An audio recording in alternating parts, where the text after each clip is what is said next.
السلام علیکم ورحمۃ اللہ وبرکاتہ۔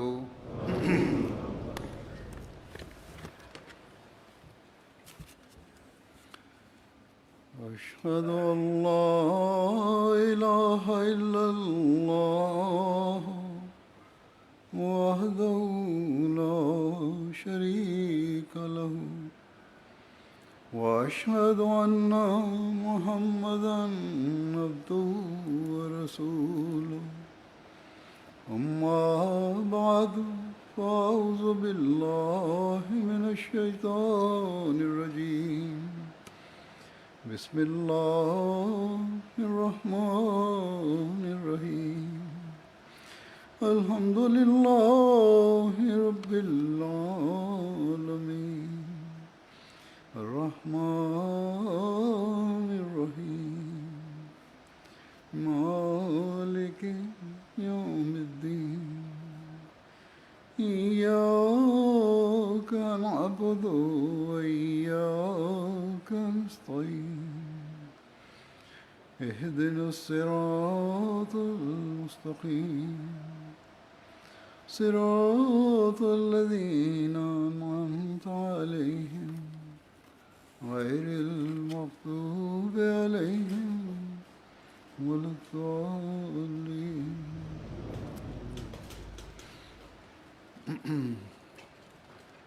آج میں حقوق مختلف طبقات کے جو ہیں ان کے بارے میں اسی تسلسل کو جاری رکھوں گا جو 2019 کے جلسے کی آخری تقریر میں نے کیا تھا، جسے کل میں نے لجنہ میں بھی اظہار کیا تھا، جو مختلف طبقوں کے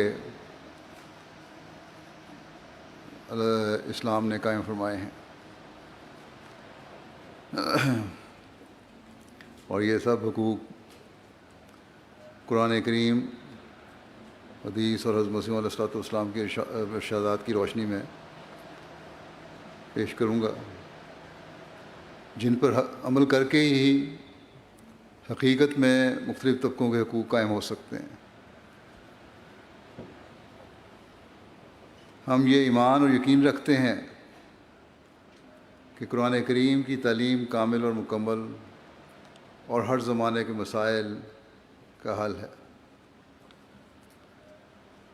اور اس پر عمل کیے بغیر نہ ہی دنیا کے مسائل حل ہو سکتے ہیں، نہ ہی معاشرے کے مختلف طبقوں کے حقوق ادا ہو سکتے ہیں۔ اس لیے ہمیں دنیا کے سامنے اس تعلیم کو پیش کرنے کے لیے کسی شرم، جھجک اور احساس کمتری کی ضرورت نہیں۔ ہمیں حقوق کے بارے میں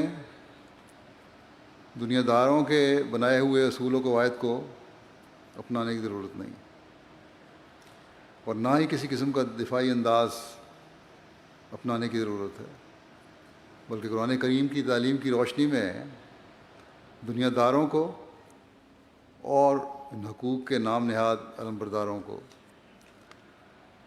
اسلامی تعلیم کی روشنی میں اپنے پیچھے چلنے کی دعوت کی ضرورت ہے، تاکہ ہر لحاظ سے ہر طبقے کے حقوق کی حفاظت ہو اور دنیا میں امن اور سلامتی کی فضا حقیقت میں پیدا ہو اور قائم ہو۔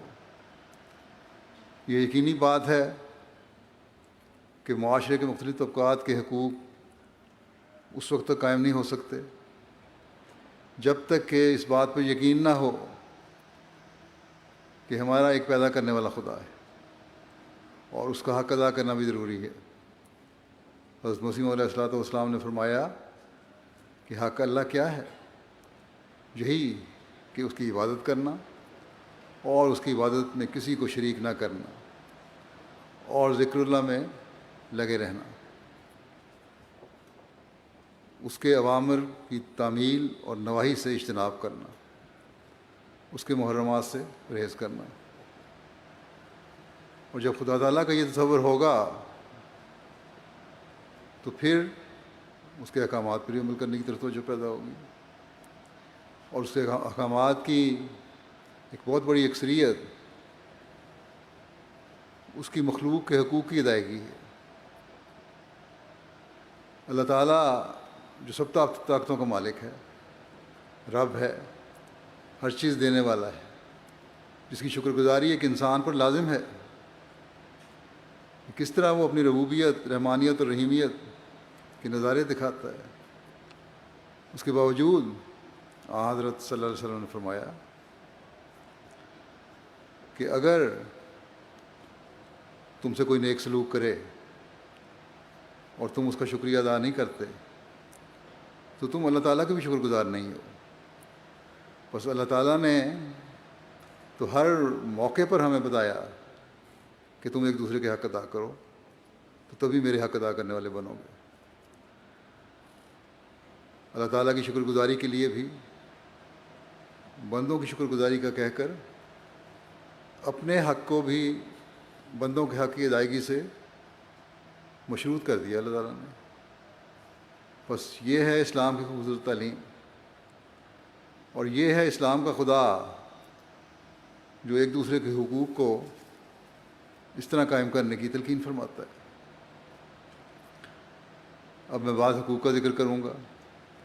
پہلے میں جو حقوق بیان کر چکا ہوں اس میں حقوق اللہ کے کچھ ذکر کے ساتھ والدین کے حقوق، اولاد کے حقوق، بچوں اور بچوں کے حقوق، میاں بیوی کے حقوق، بہن بھائی کے حقوق، رشتہ داروں کے حقوق، ہمسایوں کے حقوق، بیواؤں کے حقوق، بوڑھوں کے حقوق، دشمنوں کے حقوق، غلام اور لونڈی کے حقوق، غیر مسلموں کے حقوق کا ذکر تھا۔ اب ان حقوق کی تفصیل ہی ایسی ہے کہ دنیا دار اس کے قریب ہی پہنچ نہیں سکتے۔ اور یہیں پر بس نہیں، جیسا کہ میں نے کہا کچھ اور بھی حقوق کی فہرست ہے، جس میں سے کچھ کا آج میں ذکر کروں گا، جن کے قائم کرنے کی اسلام اپنے ماننے والوں کو تلقین کرتا ہے کہ یہ ادا کرو تب تم حقیقی مومن اور مسلمان کہلا سکتے ہو۔ بلکہ جب ہم تفصیل میں جاتے ہیں تو پتہ چلتا ہے کہ اسلام جانوروں تک کے حقوق قائم کرتا ہے، اور پھر یہ نہیں کہ حکم دے دیا کہ یہ حقوق قائم کرو۔ اسلام کی تعلیم پر چلنے والوں نے اس پر عمل کر کے بھی دکھایا۔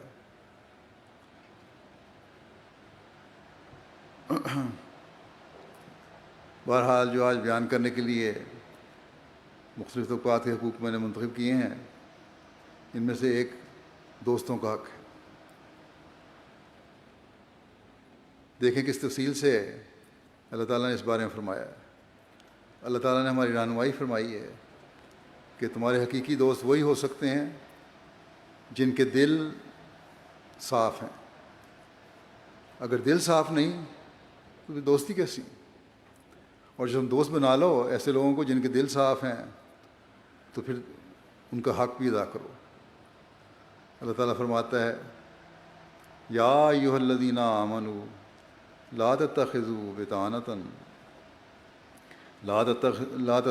بطانة من دونکم لا یعلونکم خبالا ودوا ما عنتم قد بدت البغضاء من افواہہم وما تخفی صدورہم اکبر قد بینا لکم الآیات ان کنتم تعقلون۔ اے وہ لوگو جو ایمان لائے ہو، اپنے لوگوں کو چھوڑ کر دوسروں کو جگری دوست نہ بناؤ۔ وہ تم سے برائی کرنے میں کوئی کمی نہیں کرتے، وہ پسند کرتے ہیں کہ تم مشکل میں پڑو۔ یقیناً وہ ان کے منہ سے ظاہر ہو چکا ہے، اور جو کچھ ان کے دل چھپاتے ہیں وہ اس سے بھی زیادہ ہے۔ یقیناً ہم تمہارے لیے آیات کو کھول کھول کر بیان کر چکے ہیں اگر تم عقل رکھتے ہو۔ پھر اللہ تعالیٰ نے دوستوں کو بھی قریبی رشتہ داروں کی فہرست میں شامل کر کے بھائی چارے کی ایسی فضا پیدا کی ہے جو قربت کے احساس کو بڑھائے۔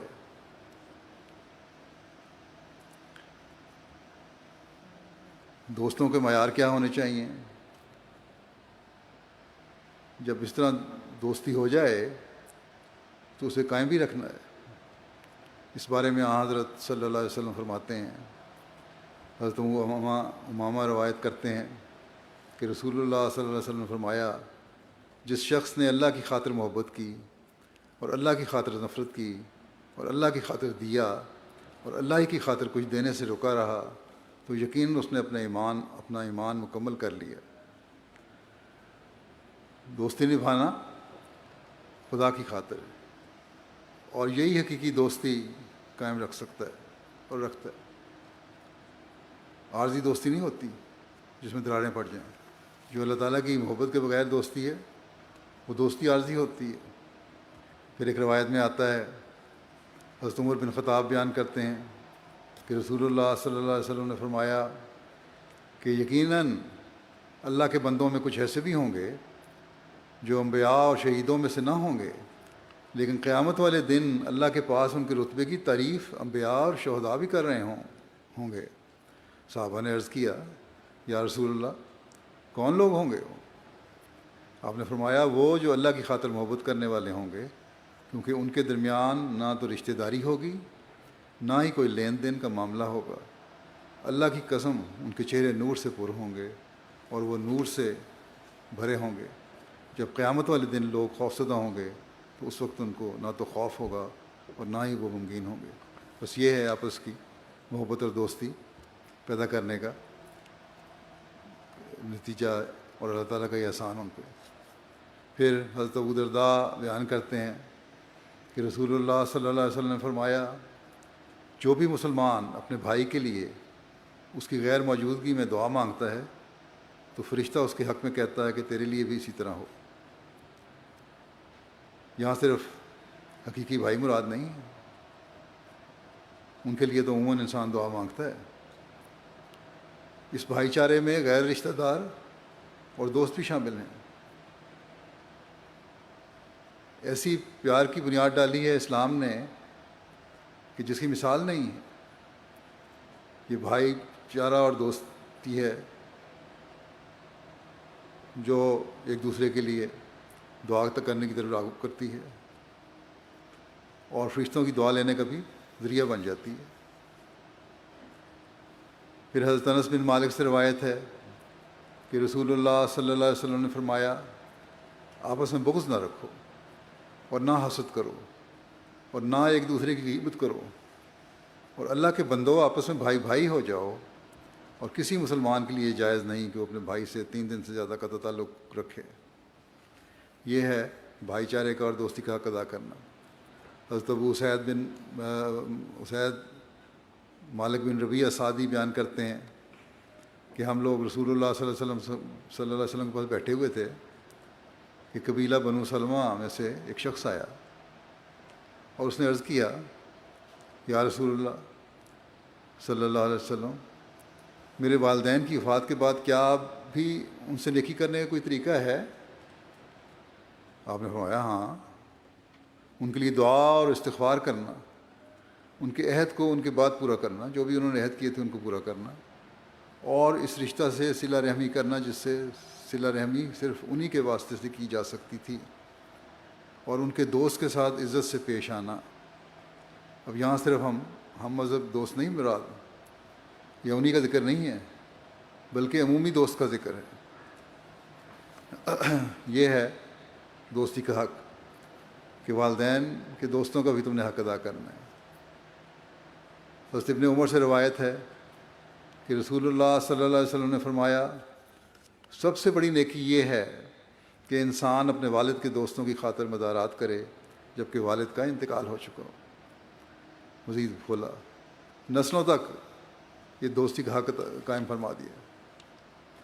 حضرت اقدس مسیح موعود علیہ الصلوۃ والسلام فرماتے ہیں، اصل بات یہ ہے کہ ہمارے دوستوں کا تعلق ہمارے ساتھ اعضاء کی طرح سے ہے، اور یہ بات ہمارے روزمرہ کے تجربے میں آتی ہے کہ ایک چھوٹے سے چھوٹے عضو، مثلا انگلی ہی میں درد ہو تو سارا بدن بے چین اور بے قرار ہو جاتا ہے۔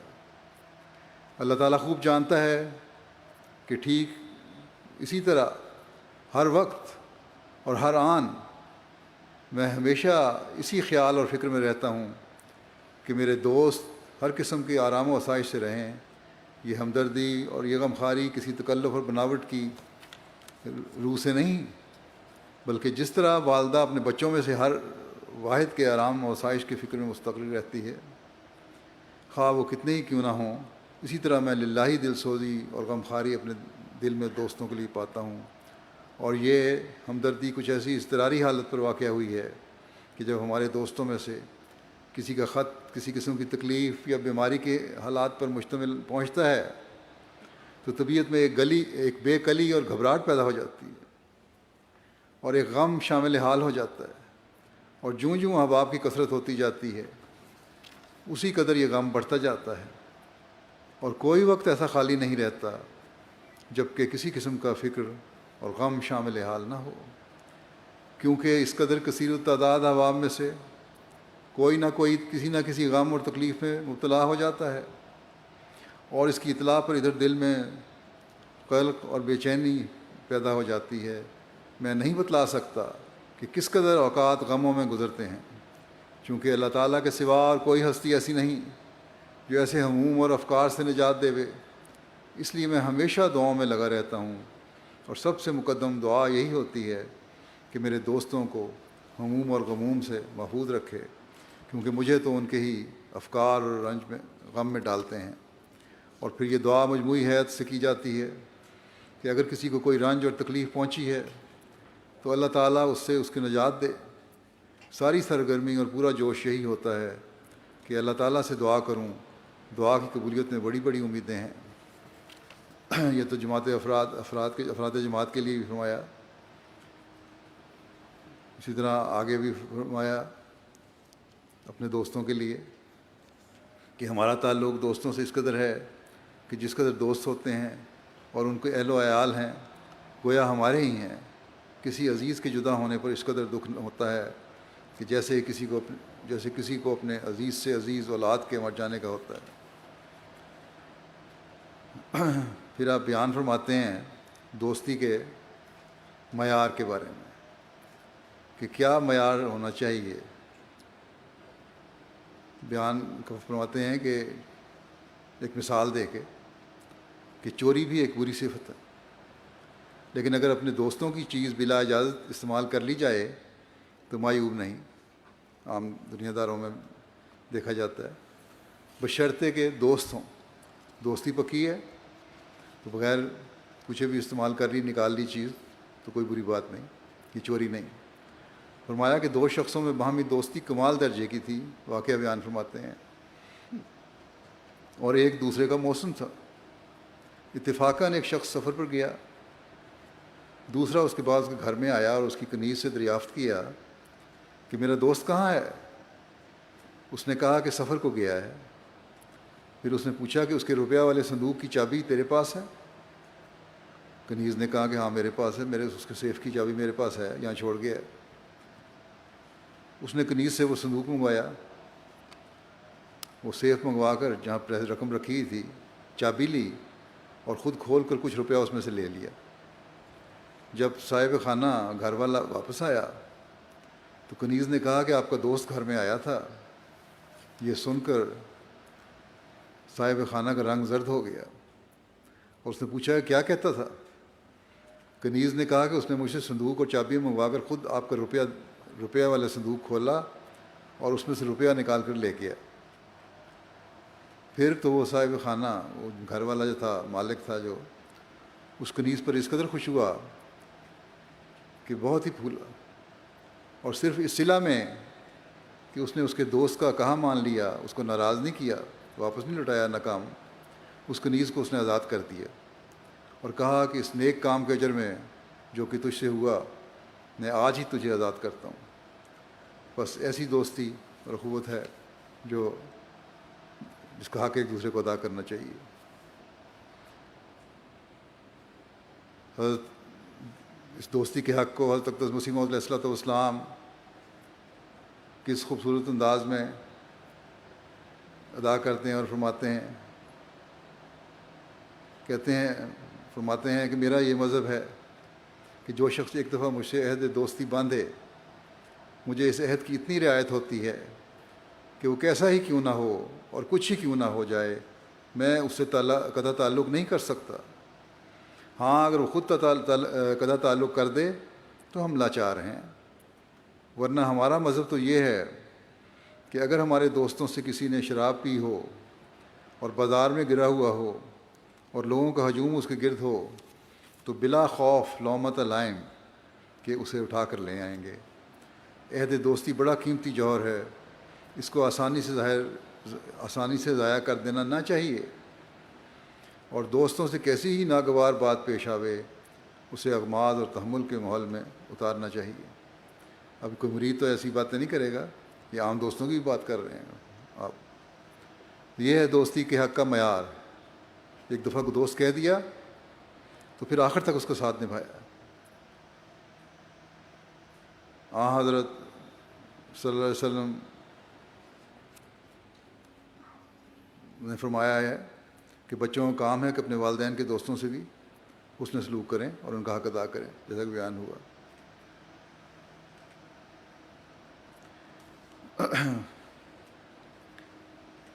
پھر اسلام نے روزے کی بھی مسلمانوں کو تلقین فرمائی ہے، لیکن مریض کا بھی حق قائم فرما دیا۔ اگر مریض ہے تو روزہ کی رخصت ہے جب تک کہ صحت نہیں ہو جاتی۔ اللہ تعالیٰ فرماتا ہے ایام معدودات فمن کان منکم مریضا او علی سفر فعدۃ من ایام اخر، گنتی کے چند دن ہیں، بس جو بھی تم میں سے مریض ہو، جس سفر پر ہو، تو اسے چاہیے کہ وہ اتنی مدت کے روزے رکھ دوسرے ایام میں پورے کرے۔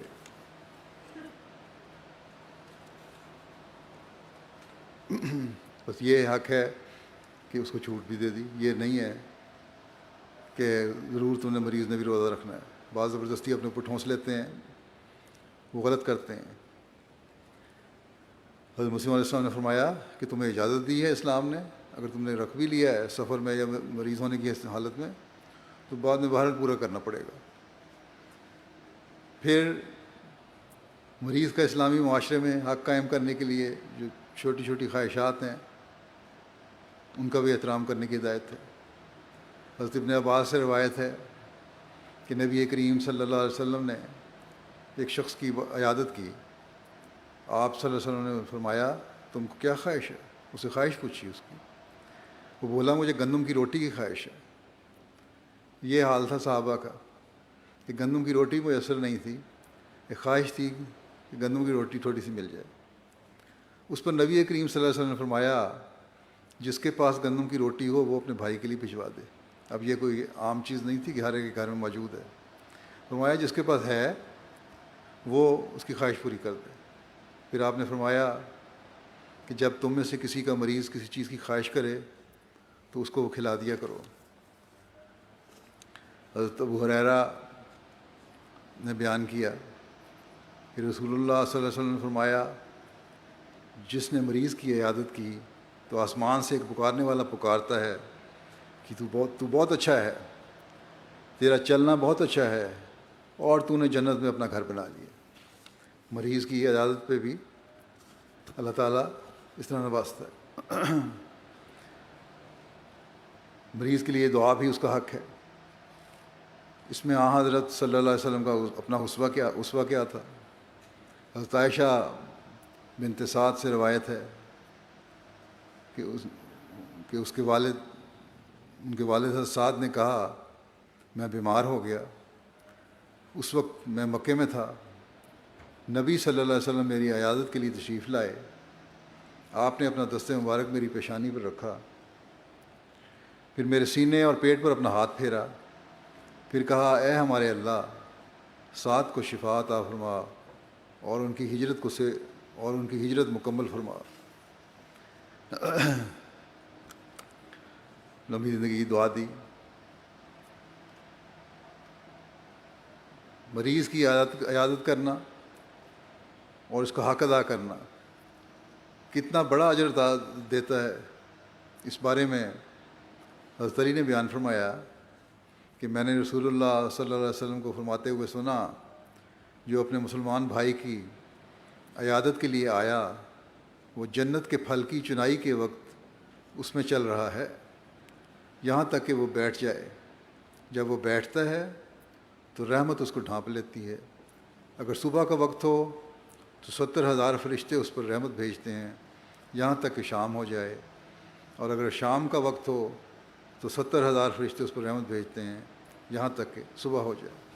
تو یہ ہے اجر مریض کی عیادت کا۔ پھر عیادت کا طریق سکھاتے ہوئے آپ صلی اللہ علیہ وسلم نے فرمایا، ابو امامہ رضی اللہ عنہ سے روایت ہے کہ رسول اللہ صلی اللہ علیہ وسلم نے فرمایا مریض کی مکمل عیادت یہ ہے کہ تم میں سے عیادت کرنے والا اپنا ہاتھ اس کی پیشانی پر رکھے، جیسا کہ پہلے بھی حدیث میں گزر گیا آپ نے جس طرح رکھا، یا آپ نے فرمایا اپنا ہاتھ اس کے ہاتھ پر رکھے، پھر اس سے پوچھے وہ کیسا ہے، اور تمہارا مکمل ترین تحفہ تمہارا آپس میں مصافحہ کرنا ہے۔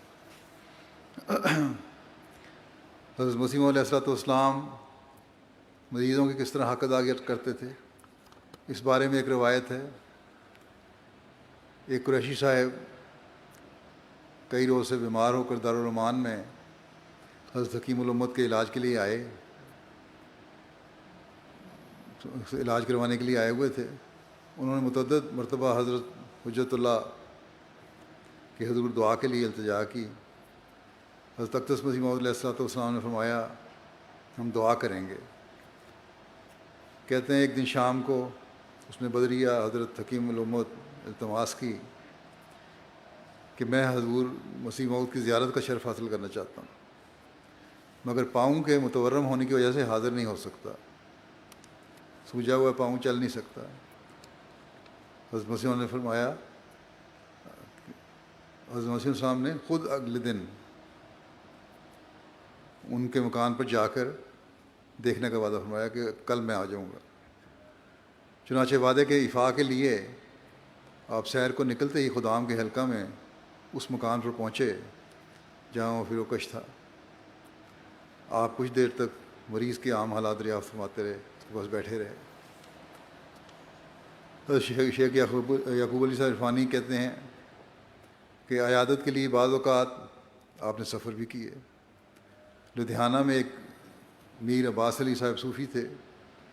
ابتداء میں حضرت اقدس کے ساتھ ان کو بڑی محبت اور اخلاص تھا۔ حضرت مسیح موعود علیہ السلام کو ان کی بیماری کا خط ملا۔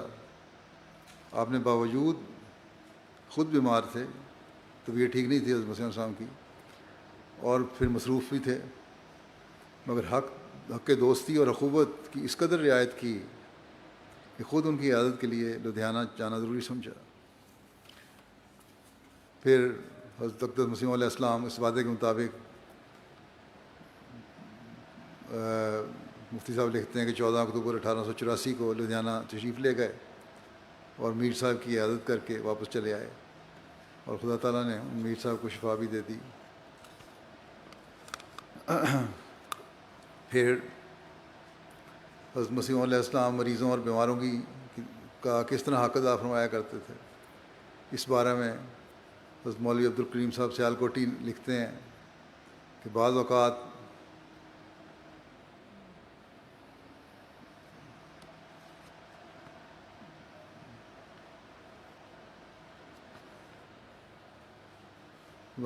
دعا درمل پوچھنے والی دوائیاں لینے والی گنوار عورتیں زور سے دستک دیتی اور اپنی سادہ اور گنواری زبان میں کہتی ہیں کہ مرزا جی ذرا بوا کھولو، کہ مرزا صاحب ذرا دروازہ تو کھولیں۔ حضرت اسی طرح اٹھتے جیسے مطاع ذی شان کا حکم آیا ہے، اور کشادہ پیشانی سے جیسے کسی بڑے حاکم نے حکم دیا کہ دروازہ کھولو، فوراً اٹھ کے دروازہ کھولتے اور کشادہ پیشانی سے باتیں کرتے اور دوا بتاتے ہیں۔ لکھتے ہیں کہ ہمارے ملک میں وقت کی قدر ہمارے ملک میں وقت کی قدر پڑھی ہوئی جماعت کو بھی نہیں۔ جو پڑھے لکھے لوگ ہیں وہ بھی وقت کی قدر نہیں جانتے، تو گنوار تو اور بھی زیادہ وقت ضائع کرنے والے ہیں۔ ایک عورت بے معنی بات چیت کرنے لگ گئی اور اپنے گھر کا رونا اور ساس نند کا گلہ کرنا شروع کر دیا ہے، اور گھنٹہ بھر اس میں ضائع کر دیا، لیکن حضرت مسیح علیہ السلام وقار اور تحمل سے بیٹھے سن رہے ہیں اس کی باتیں، زبان سے اشارے سے کہتے نہیں کہ بس اب جاؤ دعا پوچھ لی ہے، جان چھوڑو میری، اب کیا کام ہے، ہمارا وقت ضائع ہوتا ہے۔ سیالکوٹی صاحب لکھتے ہیں کہ حضرت مسیح نے یہ نہیں کہا کہ جاؤ اب کیا کام ہے، ہمارا وقت ضائع کر رہی ہے تم، خود ہی گھبرا کر اٹھ کھڑی ہوتی ہے، جب کچھ دیر ہو جاتی تو خود ہی اٹھ کھڑی ہوتی ہے اور مکان کو اپنی ہوا سے پاک کرتی ہے۔ کہتے ہیں ایک دفعہ بہت سی گنواری عورتیں بچوں کو لے کر دکھانے آئیں، اتنے میں اندر سے بھی چند خدمتگار عورتیں شربت شیرہ کے لیے برتن ہاتھوں میں لیے آ نکلیں، اور آپ کو دینی ضرورت کے لیے ایک بڑا اہم مضمون بھی لکھنا تھا اور جلد لکھنا تھا۔ میں بھی اتفاقاً جا نکلا، کیا دیکھتا ہوں کہ حضرت کمر بستہ اور مستعد کھڑے ہیں، اور جیسے کوئی یورپین اپنی دنیاوی ڈیوٹی پر چست اور ہوشیار کھڑا ہوتا ہے، اور 5-6 صندوق کھول رکھے ہیں اور چھوٹی چھوٹی شیشیوں اور بوتلوں میں سے کسی کو کچھ اور کسی کو کچھ عرق دے رہے ہیں، مختلف دوائیاں دے رہے ہیں، اور کوئی 3 گھنٹے تک یہی بازار لگا رہا، 10-15-20 منٹ نہیں، آدھا گھنٹہ نہیں، 3 گھنٹے تک یہ بازار لگا رہا، اسی طرح دوائیاں دیتے رہے اور ہسپتال جاری رہا۔ فراغت کے بعد میں نے عرض کیا حضرت یہ تو بڑی زحمت کا کام ہے اور اس طرح بہت سب قیمتی وقت ضائع ہو جاتا ہے. اللہ اللہ کس نشاط اور طمانیت سے مجھے جواب دیتے ہیں کہ یہ بھی تو ویسا ہی دینی کام ہے. یہ خدمت کرنا لوگوں کی اور دوائیاں دینا، مریضوں کو پوچھنا، ان کا علاج کرنا، یہ بھی تو دینی کام ہے. یہ مسکین لوگ ہیں، یہاں کوئی ہسپتال نہیں. میں ان لوگوں کی خاطر ہر طرح کی انگریزی اور یونانی دوائیں منگا کے رکھا کرتا ہوں جو وقت پر کام آ جاتی ہیں. اور فرمایا یہ بڑا ثواب کا کام ہے. مومن کو ان کاموں میں سست اور بے پرواہ نہیں ہونا چاہیے. پھر شیخ یعقوب علی صاحب عرفانی بیان کرتے ہیں کہ لالا ملاوہ مل صاحب جب ان کی عمر 22 سال کی تھی، وہ بعارضہ عرق النساء غالباً گاؤٹ کو کہتے ہیں، یہ بیمار ہو گئے.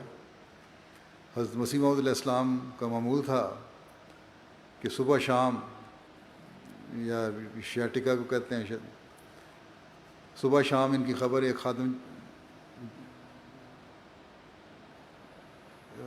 خادم جمال کے ذریعے منگوایا کرتے اور دن میں ایک مرتبہ خود تشریف لے جا کر عیادت کرتے. صاف ظاہر ہے کہ لالا ملاوہ مل صاحب ایک غیر قوم اور غیر مذہب کے آدمی تھے، لیکن چونکہ وہ حضرت اقدس کے پاس آتے جاتے رہتے تھے اور اس طرح پر ان کو ایک تعلق مصاحبت کا تھا. آپ کو انسانی ہمدردی اور رفاقت کا اتنا خیال تھا. یہاں صرف مریض کی بات نہیں ہو رہی آتی صرف، بلکہ دوستی کا بھی خیال رکھا ہے. اب غیر مذہب کا آدمی ہے، اس کا بھی دوستی کا بھی خیال ہے اور مریض کی تیمارداری کا بھی خیال ہے. رفاقت کا اتنا خیال تھا کہ ان کی بیماری میں خود ان کے مکان پر جا کر عیادت کرتے اور خود علاج بھی کرتے تھے. ایک دن لالا ملاوہ مل صاحب بیان کرتے ہیں کہ ایک دوائی انہیں دی گئی جس کا نتیجہ یہ ہوا کہ رات بھر میں 19 مرتبہ لالا صاحب کو اجابت ہوئی اور آخر میں خون آنے لگ گیا اور ذوف بہت ہو گیا. اللہ صبح معمول کے موافق حضرت کا خادم دریافت حال کے لیے آیا تو انہوں نے اپنی رات کی حقیقت کہی اور کہا کہ وہ خود تشریف لائیں. حضرت مسلم سے کو درخواست کی کہ آپ خود تشریف لائیں. حضرت اقدس فوراً ان کے مکان پر چلے گئے اور لالا ملاوہ مل صاحب کی حالت کو دیکھ کر تکلیف ہوئی اور فرمایا کچھ مقدار زیادہ ہی تھی، مگر فوراً آپ نے اس بگول کا لعاب نکلوا کر لالا ملاوہ مل صاحب کو دیا، جس سے وہ سوزش اور خون کا آنا بھی بند ہو گیا اور ان کے درد کو بھی آرام آ گیا. دوستی کا اور ہمسائیگی کا اور مریض کی عیادت کا یہ حق ہے. پھر شیخ یعقوب علی صاحب عرفانی ہی لکھتے ہیں کہ لالا شرمپت رائے ایک مرتبہ بیمار ہوئے. ان کے شکم پر، پیٹ پر ایک پھوڑا ہوا اور اس میں اس دنبل نے نہایت خطرناک شکل اختیار کی. حضرت اقدس کو اطلاع ہوئی. آپ خود لالا شرمپت رائے کے مکان پر جو انہیں نہایت تنگ و تاریک تھا تشریف لے گئے. لالا شرمپت رائے صاحب کو آپ نے جا کر دیکھا. وہ نہایت گھبرائے ہوئے تھے. ان کو اپنی موت کا یقین ہو رہا تھا. بے قراری سے ایسی باتیں کر رہے تھے جیسا کہ ایک پریشان انسان ہو. حضرت صاحب نے اس کو بہت تسلی دی اور فرمایا کہ گھبراؤ نہیں، میں ڈاکٹر عبداللہ صاحب کو مقرر کر دیتا ہوں، وہ اچھی طرح علاج کریں گے. اس وقت قادیان میں ڈاکٹر صاحب بھی ڈاکٹری کے لحاظ سے اکیلے اور بڑے ڈاکٹر تھے. چنانچہ دوسرے دن حضرت اقدس ڈاکٹر صاحب کو ساتھ لے کر آئے. پھر بھیجا نہیں صرف، بلکہ ساتھ لے کر آئے اور ان کو خصوصیت کے ساتھ لالا شرمپت رائے کے علاج پر معمور کر دیا. اور اس علاج کا کوئی بار لالا صاحب پر نہیں ڈالا گیا، خرچہ بھی نہیں ڈالا ان پہ. آپ روزانہ بلا ناغہ ان کی عادت کو جاتے اور جب زخم مندمل ہونے لگا اور ان کے وہ نازک حالت عمدہ حالت میں تبدیل ہو گئی تو آپ نے وقفے سے جانا شروع کیا، مگر اس کی عادت کے سلسلے کو اس وقت تک جاری رکھا جب تک کہ وہ بالکل اچھا نہیں ہو گیا. یہ اعلیٰ نمونے ہیں دوستی نبھانے کے بھی اور عیادت کے بھی اور مریض سے ہمدردی کے بھی جو آپ نے دکھائے. حضرت صلی اللہ علیہ وسلم نے جن 5 باتوں کو مسلمان کو دوسرے مسلمان کے حق کے بارے میں بیان فرمایا ہے، ایک مسلمان کا دوسرے مسلمان کے حق کے بارے میں بیان فرمایا ہے، ان میں سے ایک مریض کی عیادت بھی ہے. حضرت ابو ہریرہ نے بیان کیا رسول اللہ صلی اللہ علیہ وسلم نے فرمایا 5 باتیں مسلمان پر حق میں سے ہیں. یہ حق ہے: سلام کا جواب دینا، بلانے پر لبیک کہنا، جنازے میں حاضر ہونا، مریض کی عیادت کرنا، اور چھینک مارنے والے کو جب وہ الحمدللہ کہے یرحمک اللہ کہنا. پھر اگلا جو حق ہے جو میں نے لیا ہے آج، وہ ہے یتیموں کا حق. یتیموں کے حق کے بارے میں اللہ تعالیٰ کیا حکم فرماتا ہے؟ فرمایا وَلَا تَقْرَبُوا مَالَ الْيَتِيمِ إِلَّا بِالَّتِي هِيَ أَحْسَنُ حَتَّى يَبْلُغَ أَشُدَّهُ، کہ اور سوائے ایسے طریقے جو بہت اچھا ہو، یتیم کے مال کے قریب نہ جاؤ یہاں تک کہ وہ اپنی بلوغت کی عمر کو پہنچ جائے. یعنی اگر کسی یتیم کی پرورش کرنی پڑے گی اور یتیم کا مال بھی ہو تو پرورش کے بہانے ناجائز طور پر اس کا مال نہ کھاؤ. اگر توفیق والا انسان ہے کوئی تو اپنی طرف سے خرچ کرتا رہے اس کی پرورش میں، تو یہ سب سے زیادہ بہتر ہے. لیکن اگر نہیں تو جو خرچ کرنا ہے وہ احتیاط سے کرو، اور حسب ضرورت اتنا ہی خرچ کرو جتنی ضرورت ہے. پھر اللہ تعالیٰ فرماتا ہے وَلَا تَقْرَبُوا مَالَ الْيَتِيمِ إِلَّا بِالَّتِي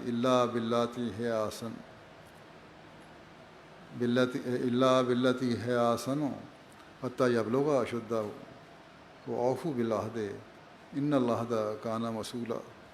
اور یتیم کے مال کے قریب نہ جاؤ مگر ایسے طریق پر کہ وہ بہترین ہو، یہاں تک کہ وہ اپنی بلوغت کی عمر کو پہنچ جائے، اور عہد کو پورا کرو، یقیناً عہد کے بارے میں پوچھا جائے گا. بس یہاں اس بات کی مزید وضاحت کر دی کہ نہ صرف ناجائز طور پر یتیم کا مال نہیں کھانا بلکہ اس کی حفاظت بھی کرنی ہے.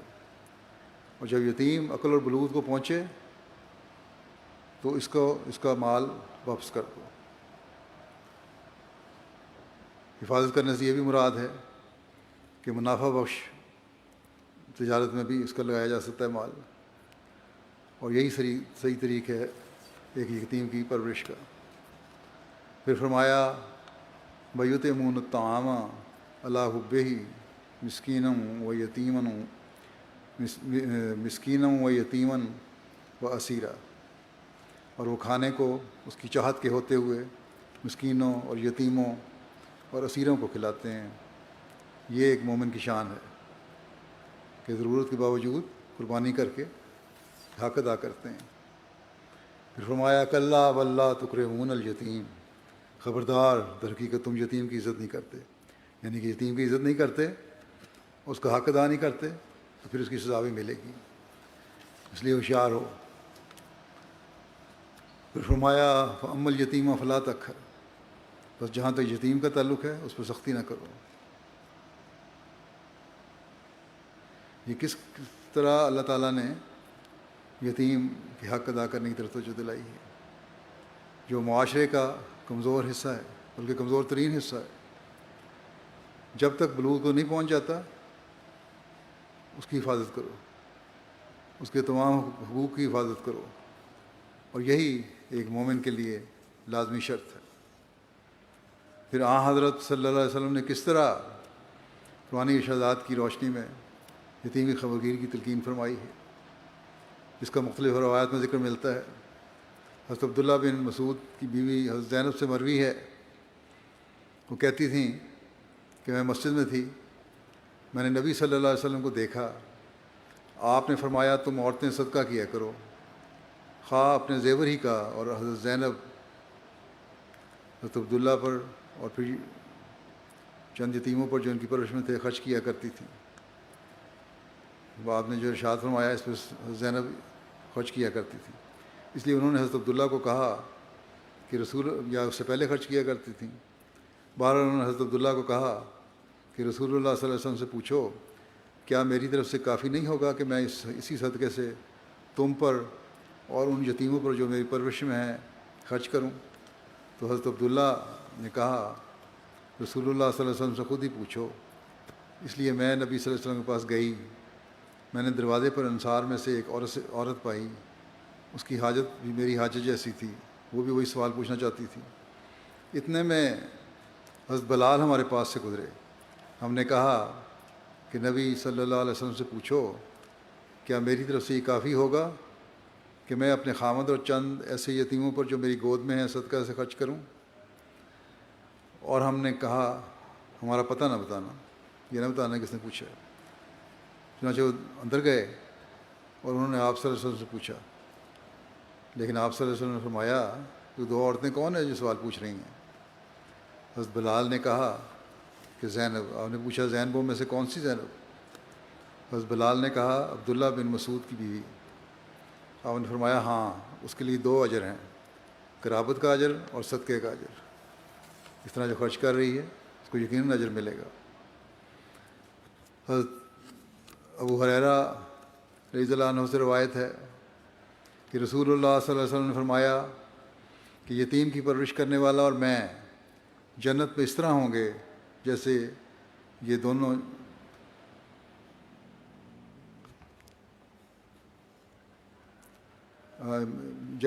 جنت میں ہوں گی. اور راوی مالک تھے، انہوں نے کہتے ہیں شہادت کی انگلی اور درمیانی انگلی کے ذریعے اشارہ فرمایا، دونوں انگلیاں ملا کے فرمایا کہ جس طرح یہ دونوں میرے ساتھ جنت میں ہوں گی اسی طرح میں اور یتیم کی پرورش کرنے والا جنت میں ہوں گے. صرف تعلیم ہی نہیں، اس کی مثالیں بھی ہمیں ملتی ہیں. عون بن ابو جحیفہ اپنے والد سے روایت کرتے ہیں کہ ہمارے پاس نبی صلی اللہ علیہ وسلم کی طرف سے صدقہ لینے والا آیا جس نے ہمارے امراء سے زکوٰۃ لے کر ہمارے غریبوں کو دی، اور میں ایک یتیم لڑکا تھا، سو انہوں نے مجھے اس مال میں سے ایک اونٹنی دی. اس زمانے میں یہ کوئی معمولی بات نہیں تھی کہ اونٹنی دی جائے، اور وہ بھی ایک لڑکے کو جو یتیم لڑکا تھا. حضرت ابن عباس سے روایت ہے کہ نبی صلی اللہ علیہ وسلم نے فرمایا مسلمانوں میں سے جو کسی یتیم کو اپنے ساتھ کھانے پینے میں شامل کرے تو بلا شک و شبہ اسے اللہ جنت میں داخل کرے گا. پھر حضرت ابو ہریرہ ایک روایت بیان کرتے ہیں کہ رسول اللہ صلی اللہ علیہ وسلم نے فرمایا اے اللہ، میں یقیناً 2 کمزوروں کے حق کے بارے میں سختی سے انذار کرتا ہوں، ایک یتیم کا اور ایک عورت کا. حق نہیں ادا کرو گے تو اللہ تعالیٰ کی پکڑ میں آ جاؤ گے. حضرت ابو ہریرہ سے ایک روایت ہے کہ نبی کریم صلی اللہ علیہ وسلم نے فرمایا مسلمانوں میں سب سے اچھا گھر وہ ہے جس میں کوئی یتیم ہو اور اس کے ساتھ حسن سلوک کیا جاتا ہو، اور مسلمانوں میں سب سے بدترین گھر وہ ہے جس میں یتیم ہے اور اس کے ساتھ برا سلوک کیا جاتا ہے. کس قدر ناپسندیدگی کا اظہار ہے. یتیم کے حق ادا نہ کرنے والوں کو بڑا سخت تنبیہ کی گئی ہے، انذار کیا گیا ہے. پھر یتیموں کی پرورش کرنے والوں کو خوشخبری دیتے ہوئے ایک موقع پر آپ نے فرمایا، حضرت عبداللہ بن عباس روایت کرتے ہیں کہ رسول اللہ صلی اللہ علیہ وسلم نے فرمایا جس نے یتیموں میں سے 3 کی پرورش کی وہ ایسا ہی ہے جیسے رات بھر وہ قیام کرتا رہا ہو، رات بھر وہ نفل پڑھتا رہا ہے اور دن میں روزہ رکھتا رہا ہو، اور اپنی تلوار سونتے ہوئے اللہ کے راستے میں صحیح صبح نکلا اور شام کو نکلا، اور میں اور وہ شخص جنت میں اس طرح بھائی ہوں گے جس طرح یہ 2 انگلیاں ساتھ ساتھ ہیں. اور آپ نے شہادت کی انگلی اور درمیانی انگلی کو ملا دیا. اتنا بڑا اجر ہے. حضرت اقدس مسیح علیہ السلام فرماتے ہیں، ایک جگہ فرمایا، یعنی آپ فرماتے ہیں اللہ تعالیٰ نے ایک جگہ فرمایا کہ یطعمون الطعام علی حبہ مسکینا و یتیما و اسیرا انما نطعمکم لوجہ اللہ لا نرید منکم جزاء ولا شکورا. یعنی مومن وہ ہیں جو خدا کی محبت سے مسکینوں اور یتیموں اور قیدیوں کو روٹی کھلاتے ہیں اور کہتے ہیں کہ اس روٹی کھلانے سے تم سے کوئی بدلہ اور شکر گزاری نہیں چاہتے، اور نہ ہماری کچھ غرض ہے، ان تمام خدمات سے صرف خدا کا چہرہ ہمارا مطلب ہے، یعنی صرف ہمیں خدا کی رضا چاہیے۔ اب سوچنا چاہیے کہ ان تمام آیات سے کس قدر صاف صاف معلوم ہوتا ہے کہ قرآن شریف نے اعلیٰ طبقہ عبادت الہی اور اعمال صالحہ کا یہی رکھا ہے کہ محبت الہی اور رضا الہی کی طلب سچے دل سے ظہور میں آوے۔ خدا تعالیٰ نے تو اس دین کا نام اسلام اس غرض سے رکھا ہے کہ تا انسان خدا تعالیٰ کی عبادت نفسانی اغراض سے نہیں بلکہ طبعی جوش سے کرے، کسی ذاتی غرض سے نہ کرے عبادت، بلکہ ایک جوش ہو اللہ تعالیٰ کی محبت کا، اس کی رضا حاصل کرنے کا، اس کی وجہ سے عبادت کی جائے اللہ تعالیٰ کی۔ کیونکہ اسلام تمام اغراض کے چھوڑ دینے کے بعد رضا بقضاء کا نام ہے۔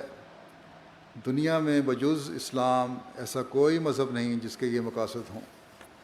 فرمایا بے شک خدا تعالیٰ نے اپنی رحمت جتلانے کے لیے مومنوں کو انواع و اقسام کی نعمتوں کے وعدے دیے ہیں، مگر مومنوں کو جو اعلیٰ مقام کے خواہشمند ہیں یہی تعلیم دی ہے کہ محبت ذاتی سے خدا تعالیٰ کی عبادت کریں، اور اس کے لیے یہ یتیموں اور مسکینوں کا حق ادا کرنا ہے جو اللہ تعالیٰ کی محبت پیدا کرتا ہے۔ رسول کریم صلی اللہ علیہ وسلم کے زمانے کا واقعہ ہے کہ ایک بچہ یتیم رہ گیا، تو صحابہ میں آپس میں لڑائی شروع ہو گئی۔ ایک کہتا تھا کہ میں اس کی پرورش کروں گا، دوسرا کہتا تھا اس کی پرورش میں کروں گا۔ آخر رسول اللہ صلی اللہ علیہ وسلم کے پاس یہ معاملہ پہنچا تو آپ نے فرمایا کہ بچہ سامنے کرو اور وہ جس کو پسند کرے اس کے سپرد کر دو۔ بس اس طرح صحابہ یہ فرض ادا کرنے کے لیے ایک دوسرے پر سبقت لے جانے کی کوشش کرتے تھے۔ نعرہ تکبیر، نعرہ تکبیر، حضرت محمد مصطفیٰ، حضرت محمد مصطفیٰ، اسلام احمدیت، غلام احمد کی، غلام احمد کی، خلافت احمدیہ، نعرہ تکبیر۔ اسلام معاہدوں کی پابندی کی بڑی شدت سے تلقین کرتا ہے کہ معاہدے جو تم کرتے ہو ان کا بھی تم نے کس طرح حق ادا کرنا ہے، اور ہر صورت میں انہیں پورا کرنے کی تلقین کرتا ہے۔ بعض دفعہ دشمن نے چالاکی سے کسی مسلمان سے معاہدہ کر لیا تو پھر اس وقت کے خلیفہ نے کہا کہ اسے نبھایا جائے۔ چنانچہ ایک واقعہ تاریخ میں آتا ہے، حضرت عمر کے زمانے میں ایک حبشی غلام نے ایک قوم سے یہ معاہدہ کیا تھا کہ فلاں فلاں رعایتیں تمہیں دی جائیں گی۔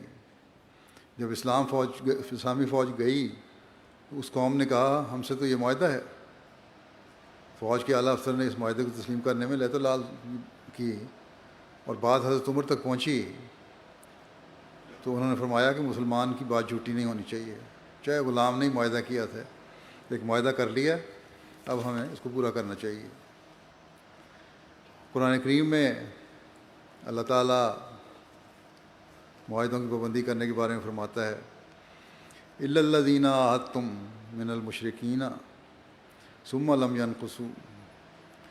لم ينقصوکم شیئا ولم یظاہروا علیکم احدا فاتموا الیہم عہدہم الی مدتہم ان اللہ یحب المتقین۔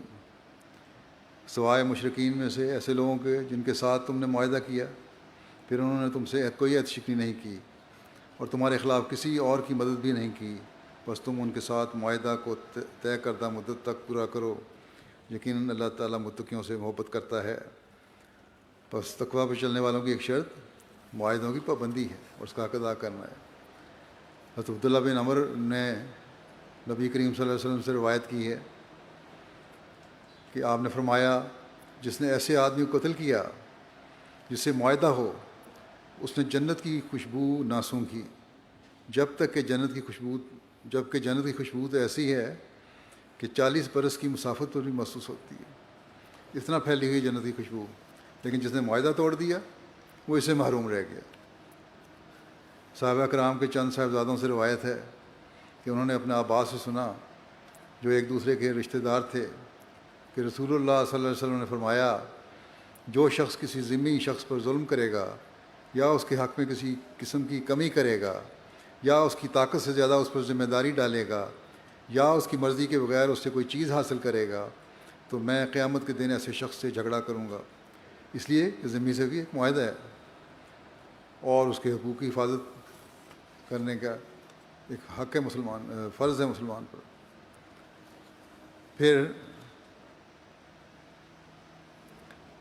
آپ نے معاہدات کا کس حد تک پاس فرمایا، اس بارے میں حضرت عبد الرحمن بن بیلمانی بیان کرتے ہیں کہ رسول اللہ صلی اللہ علیہ وسلم نے ذمیوں میں سے ایک آدمی کے بدلے میں اہل قبلہ یعنی مسلمانوں میں سے ایک آدمی کو قتل کر دیا اور فرمایا کہ میں ان لوگوں میں سب سے زیادہ حقدار ہوں جو اپنی ذمہ داری پوری کرتے ہیں۔ یعنی اس نے قتل کیا تھا مسلمان نے، اس کے ذمہ اس کی وجہ سے اس کو بھی قتل کیا۔ حضرت عباس بن ساریہ سلمی رضی اللہ تعالیٰ عنہ بیان کرتے ہیں کہ ہم نبی کریم صلی اللہ علیہ وسلم کے ساتھ خیبر میں اترے اور آپ کے صحابہ بھی آپ کے ساتھ تھے، اور خیبر کا حاکم ایک فتنہ انگیز اور شریر آدمی تھا۔ وہ نبی صلی اللہ علیہ وسلم کے پاس آیا اور کہنے لگا اے محمد کیا تمہارے لیے جائز ہے کہ تم ہمارے گدھوں کو ذبح کرو اور ہمارے پھل کھا جاؤ اور ہماری عورتوں کو مارو؟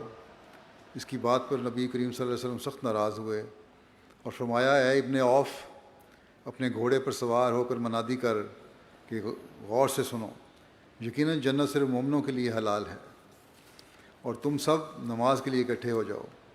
راوی کہتے ہیں کہ لوگ اکٹھے ہو گئے، پھر نبی کریم صلی اللہ علیہ وسلم نے ان کے ساتھ نماز ادا کی، پھر آپ کھڑے ہو گئے اور فرمایا کیا تم میں سے کوئی شخص اپنی مسند پر ٹیک لگا کر یہ سمجھتا ہے کہ اللہ تعالیٰ صرف انہی چیزوں کو حرام کیا ہے جس کا ذکر قرآن کریم میں ہے؟ غور سے سنو، اللہ کی قسم میں نصیحت کر چکا ہوں اور تمہیں اوامر و نواہی سے آگاہ کر چکا ہوں۔ بہت سارے اوامر و نواہی ہیں، ان سے بتا چکا ہوں میں، وہ اتنی چیزیں ہیں جو قرآن کے برابر یا اس سے بھی زیادہ ہیں، اور یقیناً اللہ تعالیٰ عز و جل نے تمہارے لیے جائز نہیں کیا کہ تم اہل کتاب کے گھروں میں بغیر اجازت کے داخل ہو جاؤ، اور نہ ان کی عورتوں کو مارنے کی اجازت ہے اور نہ ان کے پھل کھانے کی جب وہ تمہیں وہ جزیہ دیں جو ان پر واجب ہے۔ جب کہ جزیہ دے رہے ہیں تو کوئی وجہ نہیں۔ پھر حضرت ابن عباس سے روایت ہے نبی کریم صلی اللہ علیہ وسلم نے قبیلہ عامر کے 2 آدمیوں کو مسلمانوں کے برابر دیت دی کیونکہ ان دونوں کا رسول اللہ صلی اللہ علیہ وسلم سے عہد و پیمان تھا، قتل کیا تھا اس لیے دیت دی۔ بس غیر مسلم سے بھی معاہدے کی پابندی کرنا ضروری ہے اور یہ اس کا حق ہے۔ صلح حدیبیہ میں ایک مشہور واقعہ ہے جو تاریخ میں آتا ہے اور اسے حضرت مسلم موعود نے بھی بیان فرمایا اس طرح کہ آن وسلم نے تو بڑی تاکید فرمائی ہوئی ہے کہ معاہدہ کسی سے ہو، کافر سے بھی ہو، تو بدعہدی نہیں ہونی چاہیے۔ صلح حدیبیہ میں کفار سے ایک یہ بھی شرط ہوئی تھی کہ اگر تمہاری طرف سے کوئی آدمی ہمارے میں آ ملے گا تو ہم اسے تمہیں واپس لوٹا دیں گے، اور اگر ہمارا آدمی تم سے جا ملے تو تم اسے اپنے پاس رکھ سکو گے۔ اب یہ شرط بڑی کڑی شرط ہے، برابری کی شرط بھی نہیں ہے۔ عہد میں شرط لکھی جا چکی تھی اور ابھی دستخط نہیں ہوئے تھے کہ ایک شخص ابو جندل نامی جسے لوہے کی زنجیروں سے جکڑ کر رکھا جاتا اور جو بہت کچھ دکھ اٹھا چکا تھا، رسول کریم صلی اللہ علیہ وسلم کے پاس آیا اور آ کر اپنی حالت زار بیان کی اور عرض کی یا رسول اللہ آپ مجھے اپنے ساتھ لے چلیں، یہ لوگ میرے مسلمان ہونے کی وجہ سے مجھے سخت تکلیف دیتے ہیں۔ صحابہ نے بھی کہا یا رسول اللہ اسے ساتھ لے چلنا چاہیے، یہ کفار کے ہاتھوں بہت دکھ اٹھا چکا ہے، لیکن اس کے باپ نے آ کر کہا کہ اگر آپ اسے اپنے ساتھ لے جائیں گے تو یہ غداری ہوگی۔ پھر معاہدہ توڑا آپ نے۔ صحابہ نے کہا کہ ابھی عہد نامے پہ دستخط نہیں ہوئے۔ اس نے کہا لکھا تو جا چکا ہے، دستخط نہیں ہوئے تو کیا ہو گیا؟ اس پر رسول اللہ صلی اللہ علیہ وسلم نے فرمایا اسے واپس کر دو، ہم عہد نامہ کی روح سے اسے اپنے پاس نہیں رکھ سکتے۔ ٹھیک کہتا ہے اس کا باب۔ صحابہ اس بات پر بہت تلملائے، لیکن آپ نے اسے واپس ہی کر دیا اور وہ اسے لے گئے۔ لیکن جب حضرت صلی اللہ علیہ وسلم مدینہ آئے تو پھر کسی طرح چھوٹ کر آپ کے پاس چلا آیا. اس کے پیچھے ہی 2 آدمی اس کے لینے کے لیے آ گئے. انہوں نے آ کر رسول کریم صلی اللہ علیہ وسلم کو کہا کہ آپ نے عہد کیا ہوا ہے کہ ہمارے آدمی کو آپ واپس کر دیں گے. آپ نے کہا کہ ہاں عہد ہے, اسے لے جاؤ. اس نے کہا یا رسول اللہ, جو مسلمان دوڑ کے آیا تھا, یا رسول اللہ یہ لوگ مجھے دکھ دیتے ہیں, تنگ کرتے ہیں, آپ مجھے ان کے ساتھ نہ بھیجیں. آپ نے فرمایا خدا تعالیٰ نے حکم دیا ہے کہ میں غداری نہ کروں, اس لیے تم ان کے ساتھ چلے جاؤ. وہ چلا گیا اور راستے میں جا کر ایک شخص کو قتل کر کے پھر بھاگ آیا اور آ کر کہا یا رسول اللہ آپ کا ان سے جو عہد تھا وہ آپ نے پورا کر دیا, لیکن میرا تو ان سے کوئی عہد نہیں تھا, میں ان کے ساتھ جاؤں گا کہ میں ان کے ساتھ جاؤں, اس لیے میں پھر آ گیا ہوں. دوسرا شخص پھر اس کے لینے کے لیے آ گیا. رسول اللہ صلی اللہ علیہ وسلم نے فرمایا ہم تمہیں اپنے پاس نہیں رکھ سکتے. پھر آپ نے پھر اسے واپس بھیج دیا, لیکن بہرحال وہ اکیلا آدمی اسے نہ لے جا سکا, اس لیے وہ رہ گیا. مگر رسول کریم صلی اللہ علیہ وسلم نے یہی بار بار یہی کہا. ایک روایت یہ بھی ہے کہ وہ کسی دوسرے علاقے میں چلا گیا مدینہ آنے کے بجائے, لیکن وہاں نہیں آیا. رسول کریم صلی اللہ علیہ وسلم نے یہی کہا بار بار کہ میں جو عہد کر چکا ہوں اس کے خلاف نہیں کروں گا. تو آپ نے باوجود کافروں سے عہد کرنے کے اور ایک مسلمان کے سخت مصیبت میں مبتلا ہونے کے اسے پورا کیا. صلح حدیبیہ کے موقع پر ایک شرط یہ ہوئی تھی کہ عرب کے جو قبائل چاہیں رسول کریم صلی اللہ علیہ وسلم سے مل جائیں اور جو چاہیں مکہ والوں سے مل جائیں, اور دونوں فریق کا فرض ہے کہ نہ صرف آپس میں لڑائی سے بچیں بلکہ جو لوگ دوسرے فریق کے ساتھ مل جائیں ان سے بھی نہ لڑیں. مکے والوں نے اس میں بدعہدی کی اور ایک قبیلہ جو مسلمانوں کا حلیف تھا اس پر انہوں نے حملہ کر دیا. ان لوگوں نے رسول کریم صلی اللہ علیہ وسلم کے پاس شکایت کی کہ اور آپ نے اپنے دوست قبیلے کی حمایت پر مکہ پر چڑھائی کا فیصلہ کیا. معاہدہ کی روح سے ہی ان کا حق تھا کہ ان کی مدد کی جائے, اور بہرحال مسلمانوں کا فرض تھا کہ اس کو پورا کریں, ان کو حق دلوائیں, اور مکہ والوں کو تو جو معاہدہ توڑنے کی سزا ہے وہ بھی دی جائے. بہرحال مکے والوں کو خبر پہنچی. ابو سفیان ان کو انہوں نے بھیجا, وہ آیا, اس نے مسجد نبوی میں آ کے اعلان کیا کہ میں کیونکہ معاہدے میں شامل نہیں تھا اس لیے نئے سرے سے معاہدہ ہوتا ہے. لیکن مسلمانوں نے کہا یہ کہ بچوں والی باتیں نہ کرو, جو معاہدہ ہو گیا اور تم اس کو توڑ چکے ہو. اور وہ سخت شرمندہ ہو کے واپس گیا, اور پھر اس کے نتیجے میں پھر فتح مکہ ہوئی. پھر جنگ کرنے والوں کے حقوق. عام طور پر جنگیں ہوتی ہیں یا آج کل بھی جو جنگیں ہوتی ہیں وہ صرف اپنی برتری ثابت کرنے اور اپنی حدود کو بھی بڑھانے کے لیے لڑی جاتی ہیں. اور آج کل تو دوسرے ملکوں کے وسائل پر بھی کسی نہ کسی طریقے سے قبضہ کرنے کے لیے ہوتی ہیں. بات کرتے ہیں حقوق کی اور حق لوگوں دوسروں کے غصب کر رہے ہوتے ہیں. لیکن اسلام میں جو جنگ کی اجازت ہے, یا اسلام جو جنگ کی اجازت دیتا ہے تو امن قائم کرنے کے لیے, مذہبی آزادی کے لیے, ظلم کرنے والوں کے خلاف لڑنے کے لیے.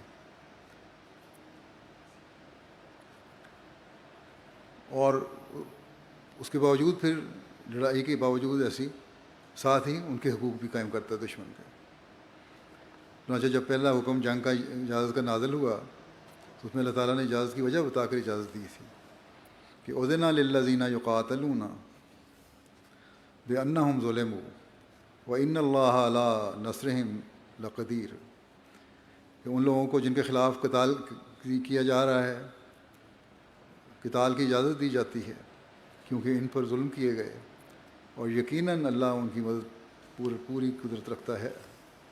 الذین اخرجوا من دیارہم بغیر حق الا ان یقولوا ربنا اللہ ولولا دفع اللہ الناس بعضهم ببعض لہدمت صوامع وبیع وصلوات ومساجد یذکر فیہا اسم اللہ کثیرا وَلْيَنْصُرَنَّ اللَّهُ وَلَيَنْصُرَنَّ اللَّهُ مَن يَنْصُرُهُ إِنَّ اللَّهَ لَقَوِيٌّ عَزِيزٌ۔ وہ لوگ جنہیں ان کے گھروں سے ناحق نکالا گیا محض اس بنا پر کہ وہ کہتے تھے کہ اللہ ہمارا رب ہے، اور اگر اللہ کی طرف سے لوگوں کا دفاع ان میں سے اور بعض کو بعض دوسروں سے بھڑا کر نہ کیا جاتا تو راہب خانے منہدم کر دیے جاتے، اور گرجے بھی اور یہود کے معبد بھی اور مساجد بھی جن میں بکثرت اللہ کا نام لیا جاتا ہے، اور یقیناً اللہ ضرور اس کی مدد کرے گا جو اس کی مدد کرتا ہے، یقیناً اللہ بہت طاقتور اور کامل غلبے والا ہے۔ اس لیے فرمایا کہ اگر کھلی چھوٹ دے دیں لوگوں کو تو پھر تو کوئی مذہبی عبادت گاہ باقی نہیں رہے گی، یہ لوگ حملہ کر کے سب کو ختم کر دیں گے۔ پھر انصاف قائم کرنے کے مقصد کو سامنے رکھتے ہوئے اجازت دی کہ یا ایھا الذین آمنوا کونوا قوامین للہ شہداء بالقسط ولا یجرمنکم شنآن قوم علی الا تعدلوا اعدلوا هو اقرب للتقوی واتقوا اللہ ان اللہ خبیر بما تعملون۔ اے وہ لوگوں جو ایمان لائے ہو، اللہ کی خاطر مضبوطی سے نگرانی کرتے ہوئے انصاف کی تائید میں گواہ بن جاؤ، اور کسی قوم کی دشمنی تمہیں ہرگز اس بات پر آمادہ نہ کرے کہ تم انصاف نہ کرو۔ انصاف کرو، یہ تقوی کے سب سے زیادہ قریب ہے، اور اللہ سے ڈرو، یقیناً اللہ اس سے ہمیشہ باخبر رہتا ہے جو تم کرتے ہو۔ جنگ قائم کرنے کے لیے حق پھر آن رسول اللہ نے کس طرح قائم فرمائے، اس بارے میں ایک روایت ہے۔ سلیمان بن بریدہ اپنے والد سے روایت کرتے ہیں، وہ کہتے ہیں کہ رسول اللہ صلی اللہ علیہ وسلم جب لشکر یا مہم پر کوئی امیر مقرر فرماتے تو خاص اسے اللہ کا تقوی اختیار کرنے اور اپنے ساتھی مسلمان کے ساتھ بھلائی کی تاکید فرماتے۔ پھر آپ فرماتے اللہ کے نام کے ساتھ اللہ کی راہ میں ان لوگوں سے جنگ کرو جو اللہ کا انکار کرتے ہیں، جنگ کرو اور خیانت نہ کرنا، بد عہدی نہ کرنا اور مسلح نہ کرنا، اور کسی بچے کو قتل نہ کرنا، اور جب تمہارا اپنے مشرک دشمنوں سے مقابلہ ہو تو انہیں 3 باتوں کی دعوت دو، بس ان میں سے جو بھی وہ تمہاری طرف سے قبول کریں وہ ان سے قبول کر لو اور ان سے رک جاؤ، انہیں اسلام کی طرف بلاؤ، اگر وہ تمہاری بات مان لیں تو ان سے قبول کر لو اور ان سے رک جاؤ، ان سے اپنے علاقے سے مہاجرین کے علاقے کی طرف منتقل ہونے کا مطالبہ کرو، اور انہیں بتاؤ کہ اگر وہ ایسا کریں گے تو ان کے لیے بھی وہی حقوق ہوں گے جو مہاجرین کے ہیں، اور ان پر بھی وہی فرائض ہوں گے جو مہاجرین کے ہیں۔ اگر وہ ان سے منتقل ہونے سے انکار کریں تو انہیں بتاؤ کہ ان کا معاملہ بدوی مسلمانوں کا سا ہوگا، ان پر بھی اللہ کا حکم ویسے ہی جاری ہوگا جیسے مومنوں پر نافذ ہے، اور انہیں غنیمت اور فیض سے کچھ نہیں ملے گا سوائے اس کے کہ وہ مسلمانوں کے ساتھ مل کر جہاد کریں۔ اگر وہ اس سے بھی انکار کریں تو ان سے جزیہ طلب کرو، اور اگر وہ تمہاری بات مان لیں تو ان سے قبول کرو اور ان سے رک جاؤ، اور اگر وہ انکار کریں تو اللہ سے مدد طلب کرو اور ان سے لڑائی کرو، اور اگر تم قلعہ والوں کا محاصرہ کرو اور وہ تم سے اللہ اور اس کے نبی کی ذمہ داری مانگیں تو تم انہیں اللہ اور اس کے نبی کی ذمہ داری نہ دو بلکہ اپنی اور اپنے ساتھیوں کی ذمہ داری دو۔ وجہ کیا ہے؟ کیونکہ اگر تم اپنے یا اپنے ساتھیوں کی ذمہ داری کو پورا نہ کر سکو تو یہ اس سے بہتر ہے کہ تم اللہ اور اس کے رسول کی ذمہ داری پوری نہ کرو، کیونکہ وہ پوری نہ کر سکو گے تو بہت زیادہ گناہ گار بنو گے، اور پھر تم نے پوچھا بھی نہیں۔ اور جب تم کسی قلعے والوں کا محاصرہ کرو اور تم سے اللہ کے حکم پر اترنے کی اجازت مانگے تو تمہیں اللہ کے حکم پر نہ نکالو بلکہ اپنے حکم کے تحت نکالو، کیونکہ تم نہیں جانتے کہ تم ان کے متعلق اللہ کا حکم ادا کر سکتے ہو یا نہیں۔ جتنی نرمی ہو سکتی ہے وہاں کرنے کی تلقین فرمائی ہے ان کو۔ پھر ایک روایت میں ہے، حضرت عبداللہ بن زید روایت کرتے ہیں کہ نبی کریم صلی اللہ علیہ وسلم نے لوٹ مار کرنے اور مسئلہ کرنے سے منع فرمایا۔ حضرت عبد الرحمن بن عائض سے مروی ہے کہ رسول اللہ صلی اللہ علیہ وسلم جب کوئی دستہ روانہ فرماتے تو یہ فرمایا کرتے تھے کہ لوگوں کے ساتھ الفت پیدا کرو، ان پر اس وقت تک حملہ نہ کرو جب تک ان کو دعوت نہ دے دو، اس لیے کہ مجھے تمام اہل زمین کا خواہ وہ گھر میں رہنے والا ہو یا خیمے میں، ان کا مسلمان ہو کر آنا اس بات کی نسبت زیادہ پسندیدہ ہے کہ تم ان کی عورتوں اور بچوں کو قیدی بنا لاؤ اور مردوں کو قتل کرو۔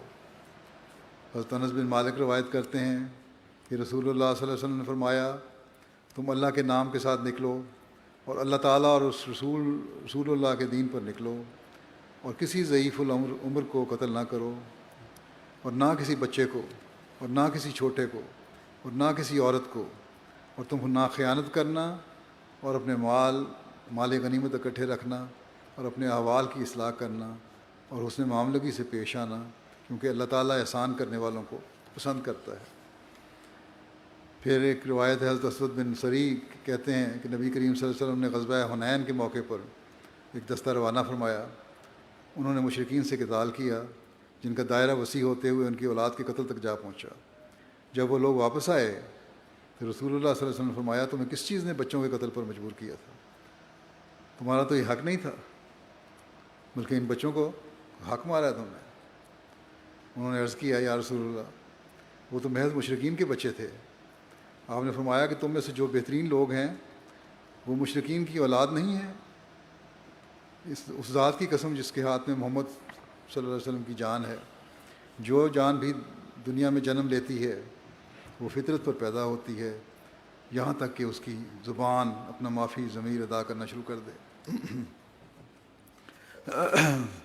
حضرت رباح بن ربیع روایت کرتے ہیں کہ رسول اللہ صلی اللہ علیہ وسلم ساتھ ایک جنگ میں شریک تھے۔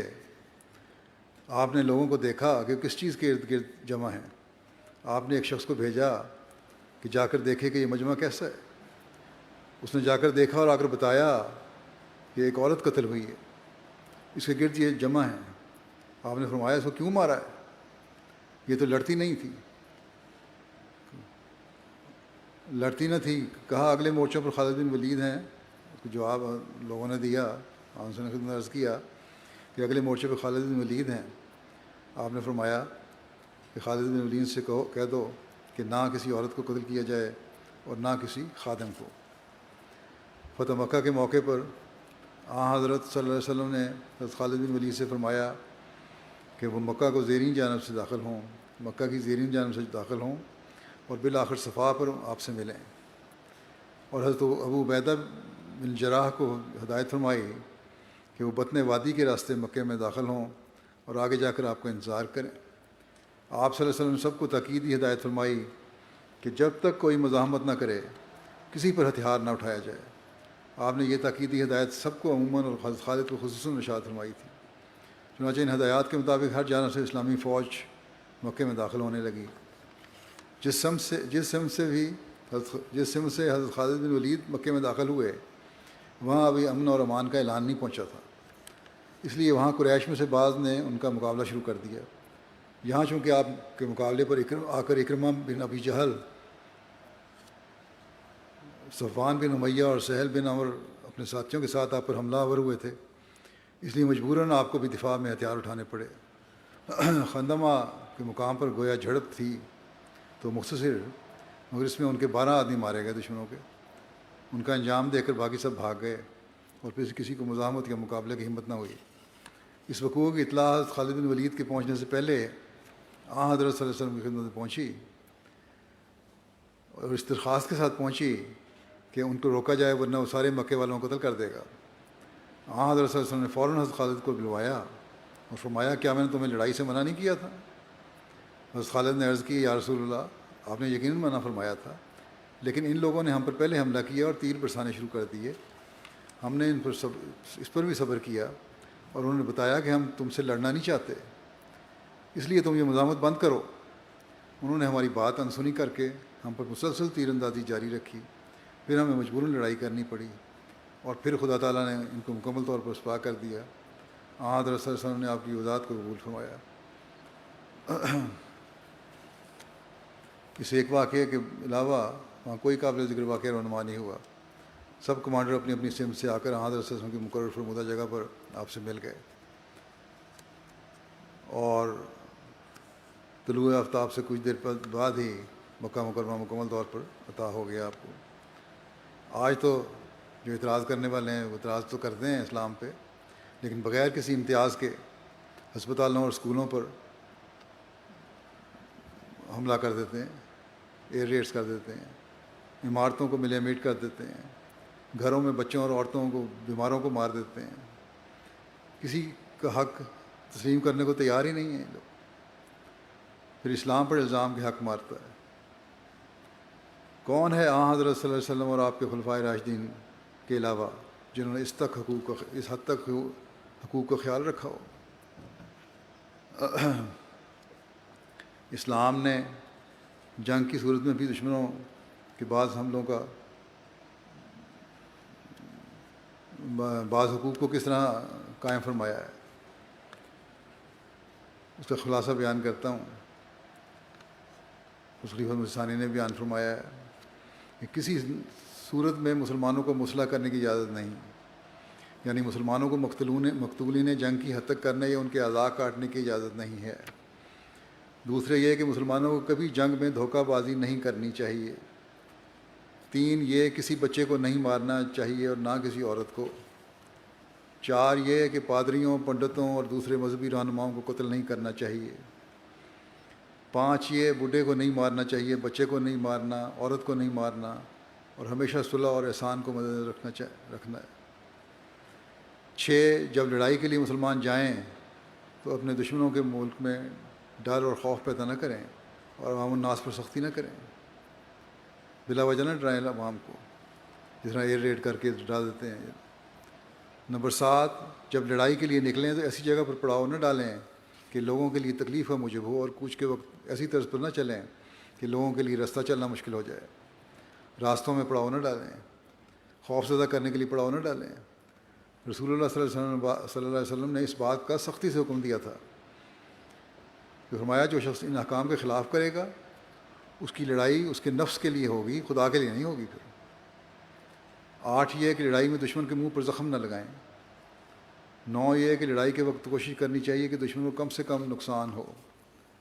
10 جو قیدی پکڑے جائیں ان میں سے جو قریبی رشتہ دار ہوں ان کو ایک دوسرے سے جدا نہ کیا جائے.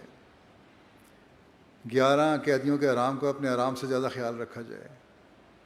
12 غیر ملکی سفیروں کا ادب اور احترام کیا جائے، وہ غلطی بھی کریں تو ان سے چشم پوشی کی جائے. 13 اگر کوئی شخص جنگی قیدی کے ساتھ سختی کر بیٹھے تو اس قیدی کو بلا معاوضہ آزاد کر دیا جائے. اگر سختی ہو گئی غلط طریقے سے تو پھر اس قیدی کو آزاد کر دے. 14 جس شخص کے پاس کوئی جنگی قیدی رکھا جائے وہ اسے وہی کھلائے جو خود کھائے اور اسے وہی پہنائے جو خود پہنے، اور اسی پر صحابہ نے عمل کیا. حضرت ابوبکر رضی اللہ عنہ نے انہی احکام کی روشنی میں مزید یہ حکم بھی جاری فرمایا کہ عمارتوں کو مت گراؤ اور پھلدار درختوں کو مت کاٹو. عباد الرحمن کی تفسیر کرتے ہوئے ایک جگہ مسلم لکھتے ہیں کہ عباد الرحمن کی ایک علامت یہ بتائی ہے وہ کسی کو ناجائز طور پر قتل نہیں کرتے. یہ علامت بھی اپنی پوری شان کے ساتھ ہمیں صحابہ کے مقدس وجود میں جلوہ گر دکھائی دیتی ہے. وہ اس حکم پر اتنی سختی سے عمل کرتے تھے کہ باوجود اس کے کہ وہ ایسی قوم سے برسر پیکار تھے جو بزور شمشیر ان سے اپنا مذہب بدلوانا چاہتی تھی، پھر بھی ان کی تلوار صرف ان افراد پر اٹھتی تھی جو عملاً جنگ میں شامل ہوں. کسی عورت، کسی بچے، کسی بوڑھے، کسی راہب اور کسی پنڈت یا پادری پر نہیں اٹھتی تھی، کیونکہ وہ جانتے تھے کہ اسلام صرف لڑنے والے افراد سے جنگ کرنا جائز قرار دیتا ہے. دوسرے افراد کو قتل کرنا خود خواہ وہ دشمن قوم سے ہی کیوں نہ تعلق رکھتے ہوں جائز قرار نہیں دیتا. آج دنیا کی بڑی بڑی حکومتیں جو اپنے آپ کو عدل و انصاف کا علمبردار قرار دیتی ہیں اور جن کا وجود امن عالم کے قیام کی ضمانت سمجھا جاتا ہے، ان کی یہ کیفیت ہے کہ وہ دشمن اقوام کو ہمیشہ ایٹمی ہتھیاروں سے ہلاک کرنے کی دھمکی دیتی رہتی ہیں. بلکہ عملاً گزشتہ جنگ عظیم میں ہیروشیما اور ناگاساکی پر ایٹم بم گرا کر لاکھوں بے گناہ جاپانی مردوں اور عورتوں اور بچوں کو موت کے گھاٹ اتار دیا گیا. اور اب بھی مختلف شہروں میں جو حملے ہوتے ہیں، جنگیں ہو رہی ہیں، عراق میں کیا ہوا، فلسطین میں کیا ہوا، شام میں کیا ہوا، یمن میں کیا ہو رہا ہے، سب کچھ یہی ہو رہا ہے. اور اسے ہم نے عالم کے قیام کے لیے ایک بڑا بھاری کارنامہ قرار دے کر اسے سراہا جاتا ہے کہ ہاں ہم نے کارنامہ سر انجام دے دیا. لیکن رسول اللہ صلی اللہ علیہ وسلم اور خلفائے راشدین کے زمانے میں کہیں ایسا ظلم دکھائی نہیں دیتا کہ برسر پیکار ہونے کی حالت میں بھی انہوں نے بے گناہ مردوں اور عورتوں اور بچوں کو تہہ تہہ کیا ہو. مگر یہ لاکھوں افراد کے ناجائز خون سے اپنے ہاتھ رنگنے والے تو عدل و انصاف کے مجسمے کہلاتے ہیں. اور وہ مسلمان جنہوں نے اپنے پاؤں تلے کبھی ایک چونٹی کو بھی نہیں مسلا تھا، انہیں یہ لوگ ڈاکو اور لٹیرا قرار دیتے ہیں۔ حضرت اقدس مسیح موعود علیہ السلام فرماتے ہیں یہ بھی فرق یاد رہے کہ اسلام نے صرف ان لوگوں کے مقابلے پر تلوار اٹھانا کا حکم فرمایا ہے جو اول آپ تلوار اٹھائیں، اور انہی کو قتل کرنے کا حکم دیا ہے جو اول آپ قتل کریں۔ بس یہ چند حقوق میں نے مزید بیان کیے ہیں، اور یہی حقوق ہیں جن کو قائم کر کے ہم معاشرے میں اور دنیا میں امن کی فضا قائم کر سکتے ہیں، امن قائم کر سکتے ہیں، ورنہ دنیا میں امن کی کوئی ضمانت نہیں ہے۔ خاص طور پر جنگ کرنے والوں کے حقوق جو میں نے ذکر کیا ہے، اس طرح اگر حکومتیں اپنے فرائض کو نہیں سمجھیں گی اور دوسروں کے حقوق ادا نہیں کریں گی تو پھر عالمگیر جنگ کے لیے بھی تیار رہیں، جس کی تباہی پھر ہر تصور سے باہر ہے۔ اللہ تعالیٰ ان دنیا داروں اور ان دنیاوی حکومتوں کو عقل دے اور اپنی اناؤں کے بجائے انسانیت کو بچانے کی فکر کرنے والے ہوں۔ بس اس لحاظ سے آج ہر احمدی کا کام ہے کہ دعا کرے کہ دنیا تباہی اور بربادی سے بچ جائے اور واحد اور لا شریک خدا کو مان لے، اور حضرت صلی اللہ علیہ وسلم کی تعلیم کو سمجھنے والی اور عمل کرنے والی بن جائے، اور یہی ان کی بقا ہے، اور یہی ان کی بقا کی ضمانت ہے، یہی ان کی نسلوں کی بقا کی ضمانت ہے۔ اللہ تعالیٰ ان کو عقل دے۔ سب دنیا کے احمدیوں کو اللہ تعالیٰ ہر لحاظ سے حفاظت میں رکھے، ان کے لیے بھی دعا کریں۔ اللہ تعالیٰ ہر قسم کی شر سے ہر احمدی کو، ہر مظلوم کو بچا کے رکھے۔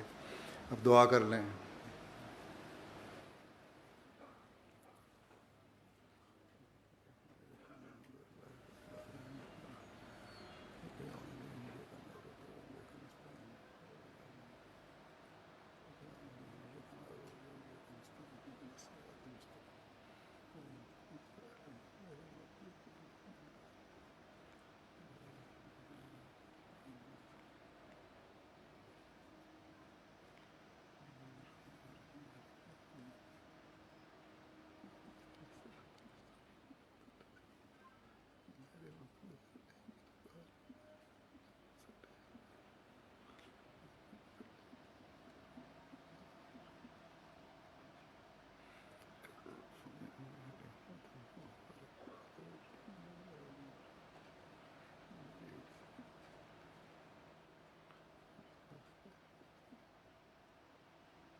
آمین۔ السلام علیکم ورحمۃ اللہ۔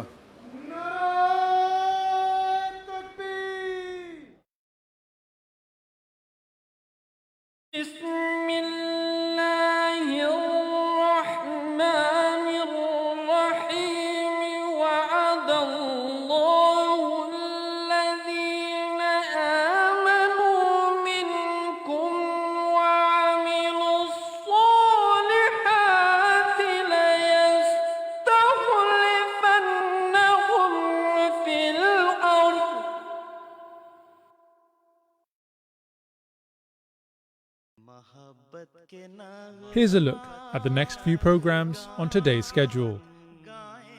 For more information, visit www.mta.tv.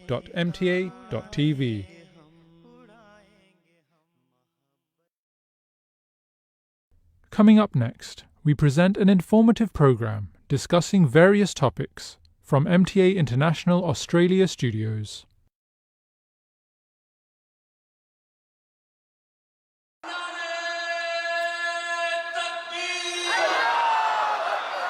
پھر آئے وہ دن عشق کا اظہار، جیسا سالانہ جرمنی۔